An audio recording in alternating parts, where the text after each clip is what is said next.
প্রিয় শিক্ষার্থীরা, এখন আমরা ইউনিট 5 এ আর্থিক বিবরণী বিশ্লেষণ সংক্রান্ত এইখানে যেগুলো আমরা সূত্রগুলো শিখলাম ইউনিট 4 থেকে, সেগুলোর মূলত গাণিতিক সমস্যাগুলো আলোচনা করব। তোমরা যারা এখানকার সূত্রগুলো শিখোনি এখনো, তোমরা অবশ্যই ইউনিট 4 এর লেকচারটি অবশ্যই দেখবে। ইউনিট 5 এ এখানে আমরা এই সকল গাণিতিক সমস্যাগুলো সমাধান করব। প্রথমেই মূলত আমরা তারল্য অনুপাত সম্পর্কিত একটি অঙ্কের সমাধান করব। চলো লেকচারটি শুরু করা যাক। প্রথমেই দিয়ে রেখেছি আমরা তারল্য অনুপাতের যে প্রশ্ন রয়েছে, অনুপমা কোম্পানি হিসাবের যে সমূহ হচ্ছে বিভিন্ন ধরনের তথ্য দেয়া রয়েছে এবং প্রশ্ন দেখে আমরা ঘাবড়াই যাই যে প্রশ্ন এত বড়, কিভাবে অ্যান্সার করব কিনা। মনে রাখবে যে প্রশ্ন সঠিকভাবে খুব দ্রুত অ্যান্সার করার প্রথম হ্যাকটাই হচ্ছে মূলত কি চেয়েছে কোশ্চেনে সেটা খেয়াল করা। এখানে প্রশ্নে আমাদের মূলত চেয়েছে চলতি অনুপাত কত। তো খেয়াল রাখতে হবে যে চলতি অনুপাত মানে আমাদের মেইন কোশ্চেনটা কি, চলতি অনুপাত কত। চলতি অনুপাত হচ্ছে তারল্যের একটি অনুপাত, চলতি অনুপাত, তরল অনুপাত এবং চলতি মূলধন অনুপাত, এই তিনটি এখানে আমরা শিখে এসেছি লেকচার 4 ইউনিট 4 এ। ইউনিট 4 থেকে তোমরা সূত্রগুলো অবশ্যই শিখে নিবে। চলতি অনুপাতের সূত্রটি হচ্ছে চলতি সম্পদ ডিভাইডেড বাই চলতি দায়।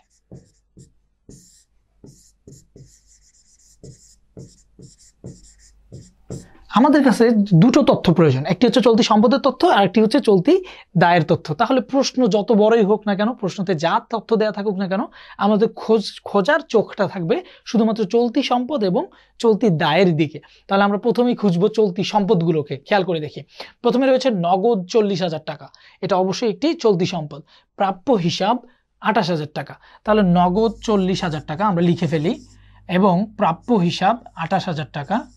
তারপরে রয়েছে মজুদ পণ্য 12,000 টাকা, সমাপনী মজুদ যেহেতু এটাও আমাদের চলতি সম্পদ। এরপরে রয়েছে ভূমি, দালান কোঠা, এরপরে রয়েছে প্রদেয় হিসাব। ভূমি এবং দালান কোঠা যেহেতু স্থায়ী সম্পদ, এগুলো আসবে না। আমরা দেখি আরো কোনো চলতি সম্পদ দেয়া আছে কিনা প্রশ্নে। চলতি সম্পদগুলো এগুলো এবং চলতি দায়গুলো আমরা পাইলে এখানে লিখে রাখবো। প্রদেয় হিসাব 30,000 টাকা, তাহলে এটা হচ্ছে আমাদের চলতি দায়। আমরা চলতি দায়গুলোও লিখে ফেলা শুরু করি।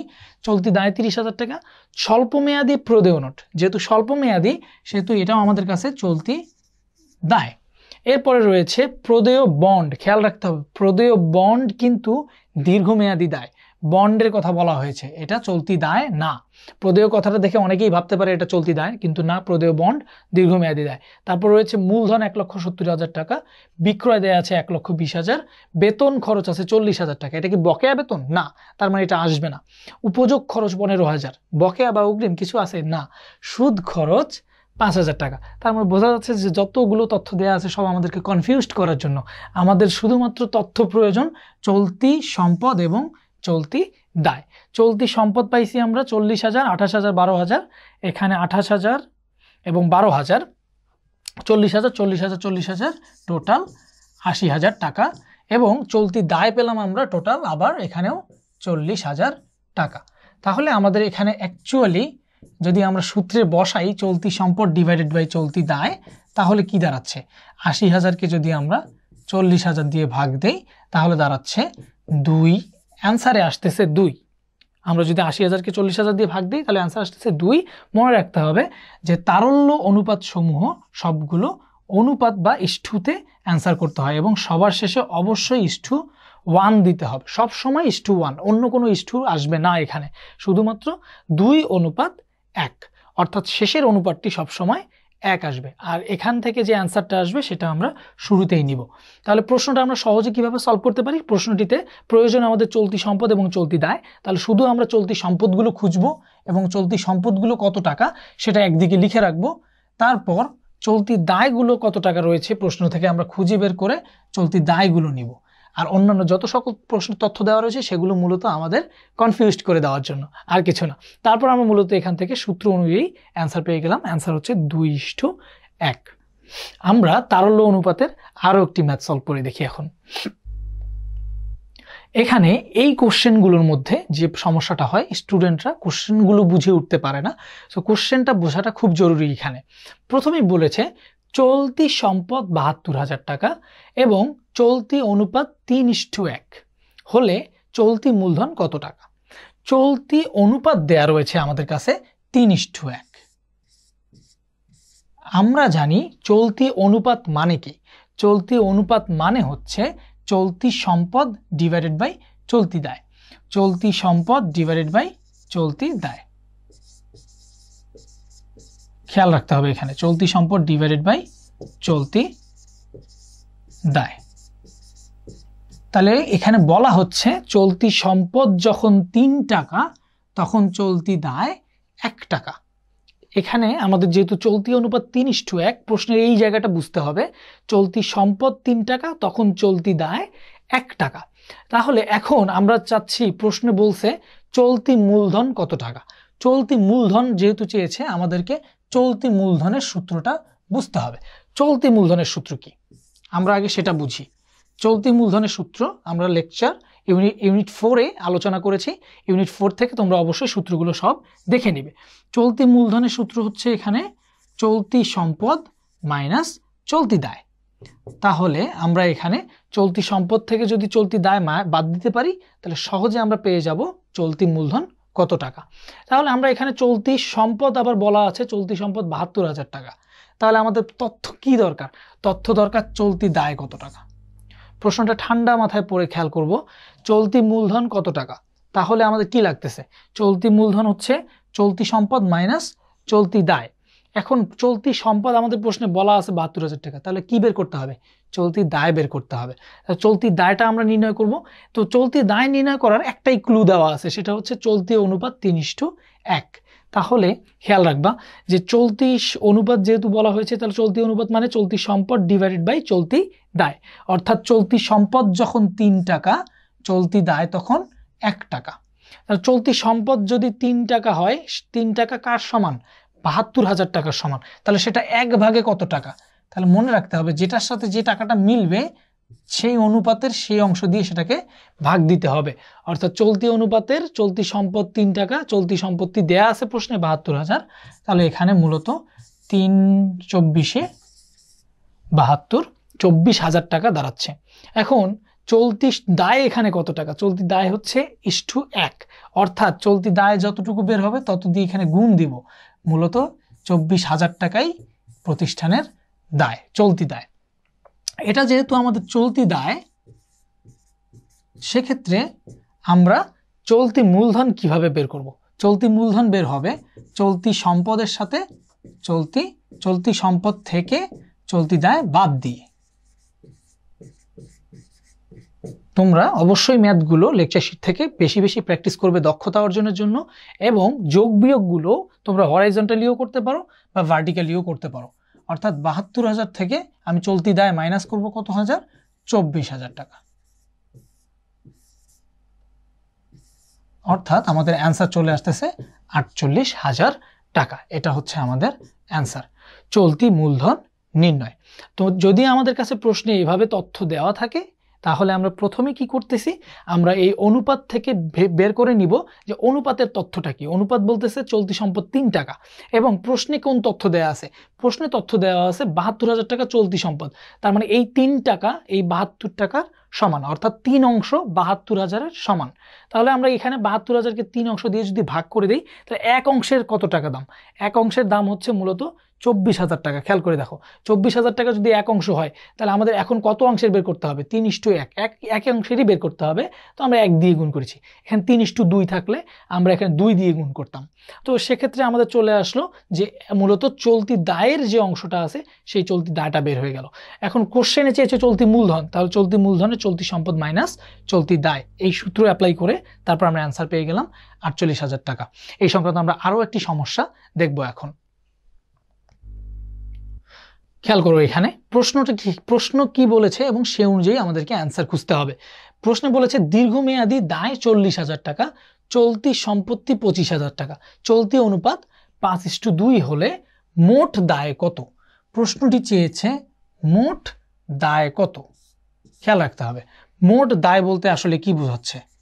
আমাদের মোট দায়ের এখানে অ্যান্সারটা আসবে কিভাবে? মোট দায় হচ্ছে আমাদের চলতি দায় প্লাস দীর্ঘমেয়াদী দায়। এই দুটো যোগ করলে আমরা পেয়ে যাব মোট দায়।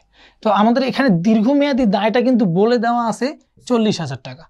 এখন এই যে পাশে তথ্যগুলো রয়েছে এই তথ্যগুলো থেকে আমাদের শুধু বের করতে হবে চলতি দায়টুকু। চলতি দায়টুকু বের করার জন্য আমরা কি করতে পারি, আমরা চলতি অনুপাত দেয়া আছে 5:2, আমরা আগের মতো চিন্তা করব। আবার চলতি অনুপাত বলতে বোঝাচ্ছে চলতি সম্পদ ডিভাইডেড বাই চলতি দায়। অর্থাৎ আমাদের কাছে চলতি সম্পদ যখন 5 টাকা, চলতি দায় তখন 2 টাকা। অর্থাৎ চলতি সম্পদ হচ্ছে আমাদের কাছে 5 অংশ, চলতি দায় হচ্ছে তখন 2 অংশ। তাহলে খেয়াল করে দেখি প্রশ্নে টাকা কিসের দেওয়া আছে, চলতি সম্পত্তির টাকা। চলতি সম্পত্তির টাকা দেওয়া আছে, তার মানে আমাকে চলতি সম্পদ কত ভাগ, 5 ভাগ। এখানে 5:2, 5 ভাগ দিয়ে আমরা এটাকে ভাগ করব। যদি প্রশ্নে চলতি দায়ের টাকা থাকতো তাহলে অবশ্যই আমরা 2 দিয়েই ভাগ করতাম, কারণ আমাদের তখন চলতি দায়ের অংশটা দিয়ে কাজ হতো। তাহলে এখানে মূলত আমাদের চলতি সম্পত্তি হচ্ছে 25,000 টাকা, যেটা কত ভাগে, যেটা চলতি সম্পদ হচ্ছে 5 ভাগ। তাহলে 5 ভাগ দিয়ে ভাগ করলে আমরা পেয়ে যাব 5 5 25, অর্থাৎ 5,000 টাকা হচ্ছে এর 1 ভাগ। অর্থাৎ 5:2 এর মধ্যে 5 ভাগ হচ্ছে 25,000 টাকা, 5 ভাগের 1 ভাগ হচ্ছে 5,000 টাকা। তাহলে চলতি দায় কত, চলতি দায় হচ্ছে 2 অংশ, তাহলে এটাকে গুণ করতে হবে কত দিয়ে, 2 দিয়ে। তাহলে মূলত চলতি দায় বের হয়ে গেল 10,000 টাকা। এটা হচ্ছে আমাদের কাছে চলতি দায়। যদি প্রশ্নে চাইতো চলতি দায় কত টাকা, তাহলে আমাদের অ্যান্সার হয়ে যেত 10,000 টাকা। কিন্তু প্রশ্নে কিন্তু চলতি দায় চায়নি, প্রশ্নে চেয়েছে মোট দায় কত টাকা। মোট দায় কিভাবে বের হবে, মোট দায় হচ্ছে চলতি দায় আমাদের এখানে 10,000 টাকা, এর সাথে যোগ করতে হবে দীর্ঘমেয়াদী দায় 40,000 টাকা। তাহলে এই কোশ্চেনের অ্যান্সার হচ্ছে আমাদের কাছে 50,000 টাকা। এটা হচ্ছে আমাদের জন্য অ্যান্সার।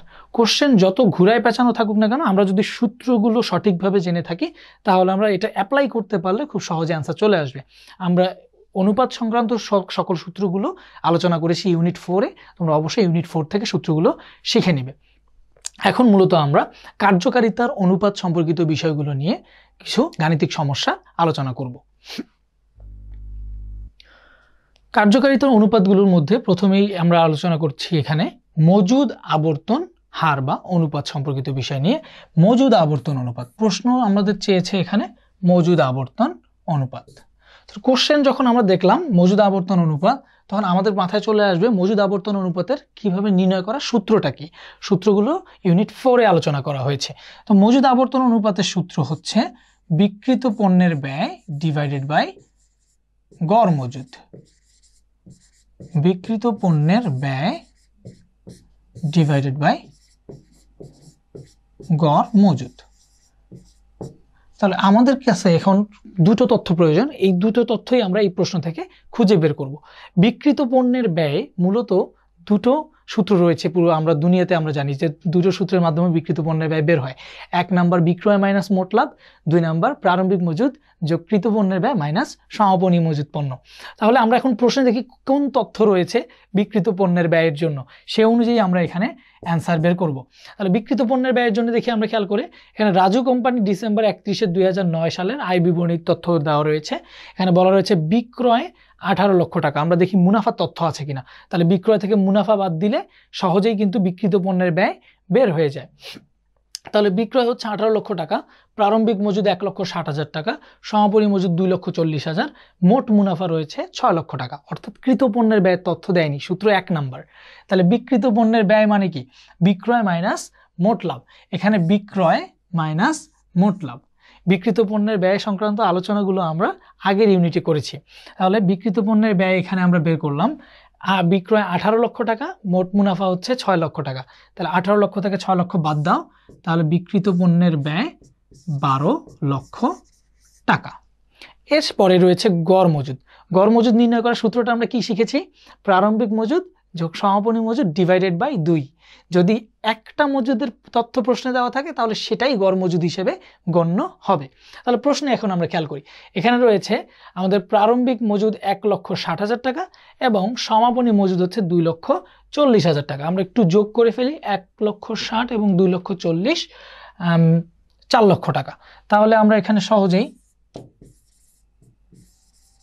4 লক্ষ ডিভাইডেড বাই 2, যেহেতু গড় মজুদ, যেহেতু এটা গড় মজুদ আমাদের কি করতে হবে, প্রারম্ভিক মজুদ যোগ সমাপনী মজুদ ডিভাইডেড বাই 2 দিতে হবে। তাহলে আমাদের 12 লক্ষ ডিভাইডেড বাই 2 লক্ষ, অর্থাৎ অ্যান্সার হচ্ছে 6 বার। মনে রাখতে হবে যে কার্যকারিতা বা সক্রিয়তার যে অনুপাতগুলো রয়েছে সেই অনুপাতগুলোর অ্যান্সারে আমাদের শেষে আসতেছে বার, আর অনুপাতগুলো আমরা যখন তারল্য অনুপাত নির্ণয় করি সেগুলোর অ্যান্সারে চলে আসে অনুপাত, ইস্টু অ্যান্সারে চলে আসে। এই সংক্রান্ত আমরা আরও একটি গাণিতিক সমস্যা দেখব এখন। এখানে খেয়াল করে দেখি 2015 সালে কেয়া কোম্পানি লিমিটেডের নিট লাভ দেয়া আছে 20,000 টাকা, নিট বিক্রয় দেয়া আছে। তথ্য আমাদেরকে কনফিউজড করে দেওয়ার জন্য দেয়া হয়, হ্যাঁ, এবং গড় সম্পত্তি রয়েছে 3 লাখ টাকা। তবে কেয়া কোম্পানির সব সম্পত্তি আবর্তন হার কত? খেয়াল রাখি আমরা সম্পত্তি আবর্তন হারের আমরা সূত্রটা কি খেয়াল করেছিলাম। সম্পত্তি আবর্তনের হার সূত্র ছিল নিট বিক্রয় ডিভাইডেড বাই গড় সম্পত্তি।